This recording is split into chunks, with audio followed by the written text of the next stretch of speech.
36 years old. I'm an ordinary woman who has been through some crazy things. Let's start from the beginning.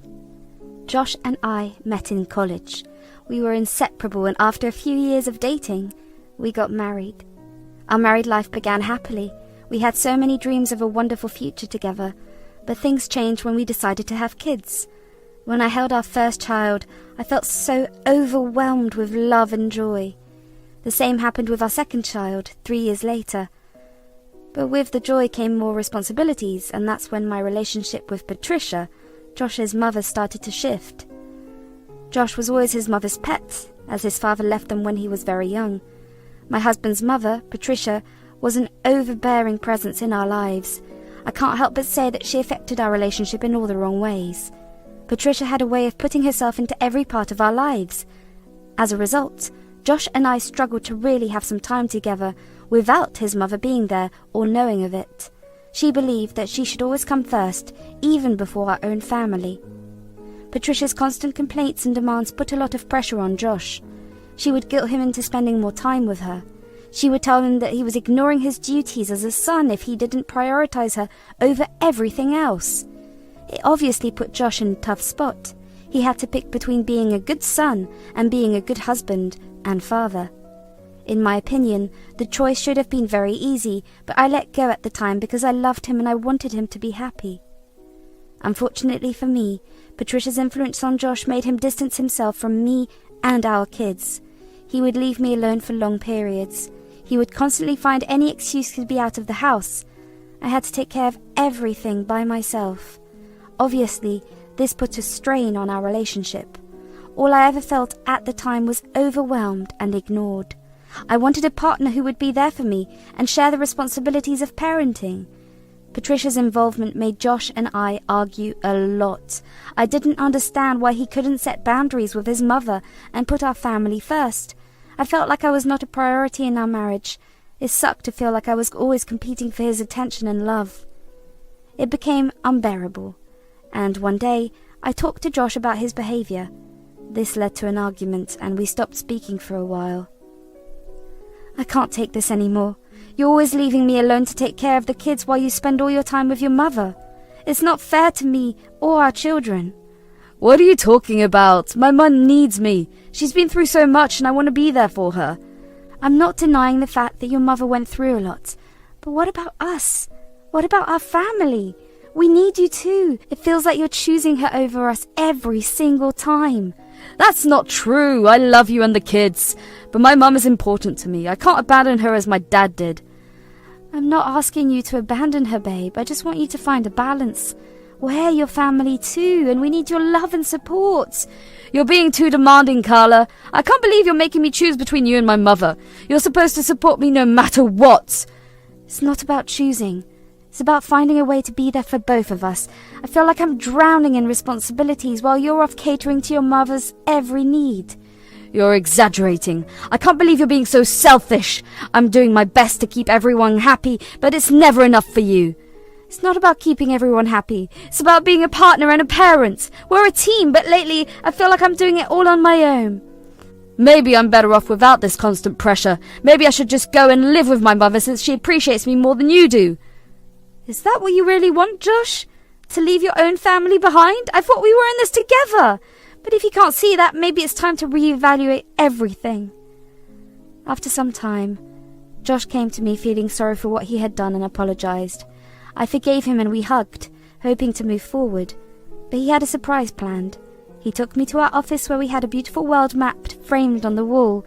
He asked me to choose a country, and I excitedly picked Greece. I figured out what Josh was trying to do.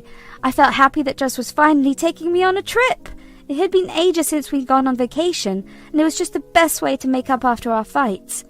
I remember thinking that I had won the lottery with Josh at that moment. But boy, was I wrong. While I was busy swooning over Josh, he asked for my credit card because he had apparently maxed out his own. I trusted him completely and gave him my card. I was filled with excitement at the idea of exploring a new country together. The thought of walking through ancient ruins, trying delicious Greek food, and enjoying the beauty of the Mediterranean made my heart race with anticipation. Greece had always been a dream destination for me, something I never thought would come true. But now, There it was, a chance to experience the rich history and vibrant culture of this beautiful country. I spent hours researching the top attractions, learning about the fascinating mythology and imagining the breathtaking views we would see. As the days passed, we got closer to our departure dates. I couldn't contain my excitement. I couldn't stop smiling, and my enthusiasm spread to my friends and family. The trip was not just a vacation. It was a chance for Josh and me to grow closer. It was a chance to create new memories and strengthen our relationship. It was a break from our daily routine. It would give us the chance to have an adventure and enjoy ourselves. As the days went by, our departure day came closer, and I started organizing everything. I made sure all our travel documents were in order and checked with my parents if they could take care of our kids for 5 days, just in case Josh's mother couldn't. Josh was busy with work, so we didn't have much time to discuss our trip logistics. Finally, a week before our trip, we had a chance to sit down and talk. Babe, I wanted to talk to you about our upcoming trip. I was wondering if we should discuss whether the kids will stay with your mum or my parents while we're away. Why would they stay anywhere else? You'll be here to take care of them, won't you? I don't understand. What do you mean? We're going on this trip together, right? No, this is a trip for me and my mother. Excuse me? Oh yeah, she made me realize that you've been controlling me too much, taking away my role as a husband and a father.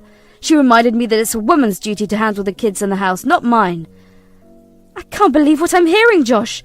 You planned a trip behind my back with your mother, and you're using her words to justify it. Please try to understand, babe. I love you, but my mother is important to me. She has a point, and I need some time away with her. This is unacceptable. You can't just decide to leave me and our kids behind because your mother convinced you of something so archaic. We're a team, and you're supposed to support and prioritize our family. I'm sorry, babe, but I need this trip. I need to spend time with my mother and reassess things. It's not about leaving you behind, it's about finding myself again. Finding yourself at the expense of our marriage and family? I can't believe you're being so firm about this. It's hurtful and shows where your true priorities lie. I've made up my mind, babe. I'm going on this trip. There's nothing you can say to change it. My mum needs me, and I won't let you stop me from being there for her. I couldn't believe what I was hearing. Why would Josh even do this to me? I mean, it's not like I would have said no if he asked to go on a trip with his mother. But to make me pick the place and make me believe that we were going on my dream vacation for weeks, that was beyond cruel. I felt angry and hurt, and I decided to get revenge. I noticed that Josh never gave me back my credit card after booking the tickets. I quickly realized that they had planned to use my card for their expensive vacation. I didn't say anything. Instead, I waited for the right time. Once they reached Greece, I waited for a day, letting them think they had won. But at midnight, I blocked my card. Then I turned off my phone and went to sleep, knowing the next day would be intense. I kept my phone off the entire day. I decided I deserved a well-needed break. I invited my parents and Bessie to spend the day with my kids and me at an amusement park. That day was one of the best days of my life. Not only did I finally feel heard and seen, but I also got to laugh and do silly things with the people that I loved. My parents, being the amazing and supportive grandparents they are, insisted on taking care of the kids so that Bessie and I could have some of our fun. They knew what I was going through and believed that I deserved a break. It felt so nice to see my kids hold their grandparents' hands and drag them over to their favourite ride. Bessie and I had a blast at the amusement park, enjoying cotton candy and sharing funny stories. It felt like I was a kid again. I was having so much fun and felt so refreshed. We took a lot of pictures to remember our special day together too. At the same time, my parents took care of my kids. They showered them with love. I saw their happy faces as they rode kiddie rides and heard their laughter everywhere. It made me happy to know that they were safe and surrounded by love. As the day ended, I felt so thankful for my parents' love, Bessie's friendship, and the special moments with my kids. It showed me how important it is to take care of myself and find happiness in the midst of challenges. When I turned on my phone that night, I saw many missed calls and texts from Josh and Patricia. Josh called me just 5 minutes after I switched on my phone. Hello? Babe, thank goodness you finally picked up. Our card isn't working and we're stranded without a place to stay. You need to call the bank right now. Josh, calm down. I blocked the card. What? How could you do that? We're in a foreign country, Carla. We need a place to stay. I blocked the card because you used it for a trip that was meant for you and your mother, not for us. You left me alone with the kids. What made you think I would allow you to enjoy your trip on my card after you deceived me? This is ridiculous. How could you leave us stranded like this? We're your husband and your mother-in-law. You should take care of us. I've taken care of our family on my own for too long. You chose to prioritize your mother over us, and I've had enough. I won't enable your behavior any longer. You're being selfish, Carla. We're in a difficult situation and you're only thinking about yourself. You've ruined our trip. Josh, you ruined our marriage by disregarding our family's needs. I won't apologize for standing up for myself and our children. Good luck with your trip. Goodbye. After the call with Josh, I felt so many different emotions. I was angry because he tried to blame me for everything, but I also felt relieved that I finally stood up for myself. Along with the anger and relief, I felt sad too. It hurt to realize that our marriage had fallen apart. But I knew that this was the right step to find my happiness and create a better future for me and my kids. Bessie, my best friend, stayed the night, and I told her about the whole situation. She encouraged me to file for divorce and reminded me that I deserved better. Everything all right, Car? I just got off the phone with Josh. What'd that jerk have to say? Well, initially he was panicking about my card not working, so I told him I blocked the card. He then proceeded to blame me for leaving them stranded and calling me selfish. He told me I ruined their trip. I can't believe his audacity. What? How dare he speak to you like that? You don't deserve to be treated that way. You've done so much for him and the kids. Hell, you even paid for this trip because he tricked you. He's the one who's being selfish. I know, Bess. It hurts so much to hear him lash out at me like that. I thought maybe he would apologize, but it's like he doesn't see how his actions have hurt our family. It sounds like he's lost sight of what's important. It's not fair for you to carry the burden alone while he prioritizes his mother. You deserve a partner who values and supports you. Have you thought about divorce? Yeah, I've been considering it. After everything that's happened, I can't help but feel like our marriage is over. I never thought it would come to this, but I can't continue living in this toxic dynamic. I know that it's a difficult decision to make, but sometimes we have to prioritize our happiness and well-being. You deserve to be with someone who appreciates and respects you. I'll be here for you every step of the way. Thanks, Bess.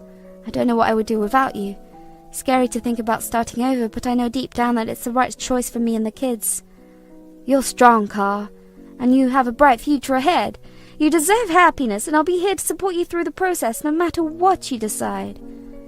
Eventually, Josh returned home. Anticipating a rough fight, I had Bessie watch the kids at her place for the day. I waited in the living room for Josh to arrive.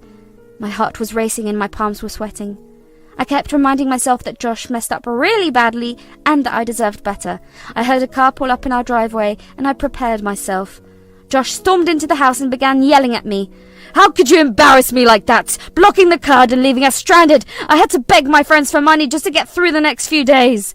Josh, I didn't embarrass you. You embarrassed yourself by betraying me and abandoning our family. I can't believe you would prioritize your desires over our well-being. You've always been controlling, Carla. You never let me have a say in anything. This trip was supposed to be for me and my mother, to get away from your suffocating grip. It's not about control, Josh. It's about being a team and sharing responsibilities. You've let your mother's influence cloud your judgment, and it's tearing us apart. I can't live like this anymore. Tired of his yelling, I handed him the divorce papers. Josh's reaction to the divorce papers was a mix of shock and disbelief. As he glanced at the papers I handed him, his face went pale and his eyes widened in surprise. It was as if the reality of our crumbling marriage had finally hit him with full force. Carla, please, let's talk about this. Can't we find a way to fix things? We've been through so much together. It's too late for that now. We've reached a point where trust and respect have been broken. I can't continue living in a relationship where I feel neglected and betrayed. I never meant for it to come to this. I didn't realize the extent of the damage until now. Can't we try counseling or find a way to rebuild what we had? I understand your pain, but we've tried to address our issues before. It's clear that we've grown apart, and staying together would only prolong our unhappiness. How could you embarrass me like this? Putting our problems out in the open for everyone to see. You've humiliated me. I didn't do this to embarrass you. I did it to protect myself and our children. I can't let our relationship continue in this toxic cycle.